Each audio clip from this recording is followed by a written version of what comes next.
I'm Thomas Smith, and this is a look at Flannery beef, a kind of classic San Francisco butcher.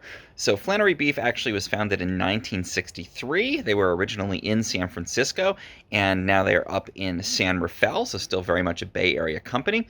And they will ship you by mail some of the best beef in the world. This is huge. This is a giant steak. You can see the thickness here. You can see it's a 28 ounce rib steak, and you can get this and all kinds of other steaks again shipped directly to you. And what makes their beef so special? There's a couple of things. For one thing, they do all of their butchery themselves, and they source this from farms in California and Montana. It's not necessarily grass-fed. It's often grass-fed and grain-finished, which usually makes for better marbling and better overall flavor.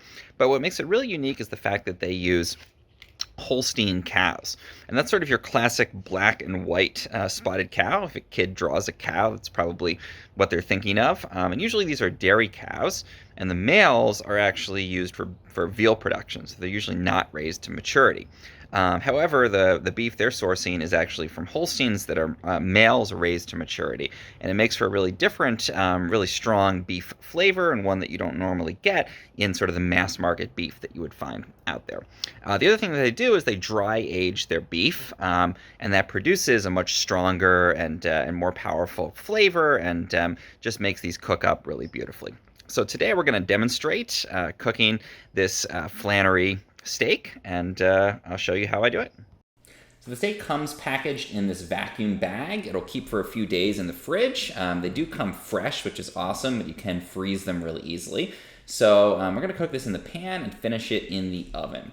So I've got my pan on the stove here, a nice nonstick pan. I'm going to get it up to medium heat, and then I'm going to drop in half butter and half oil. Then we'll pop that steak out of its packaging. There it is, great marbling there. I'm going to put a little bit of salt and pepper on it. Don't be shy about putting that on. And then we're going to drop this into the pan.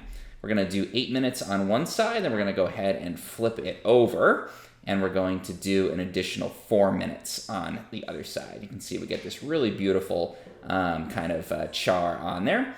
And I'm just going to be quiet for a second so you can hear. So that's what the steak sounds like bubbling away. Here we are, we're done with our 12 minutes of cooking, and I'm going to pop this into an oven-safe pan. Very, very rare at this point. I want it to be at more of a medium doneness. So I'm actually going to put a thermometer in it. Some people might be angry about this, but I'm going to pop it in the oven, 350 degrees, and we're going to just cook it until we reach 150 degrees at the center, again, medium. And there's that beautiful steak on the plate, ready to serve up. And you can see it's nicely medium on the inside. And that's our process to make a really delicious Flannery steak. Thank you to Flannery Beef for sending me the steaks to try out today. Really appreciate that and sponsoring me in that way. And I hope you enjoyed seeing how to cook one of these really fantastic steaks.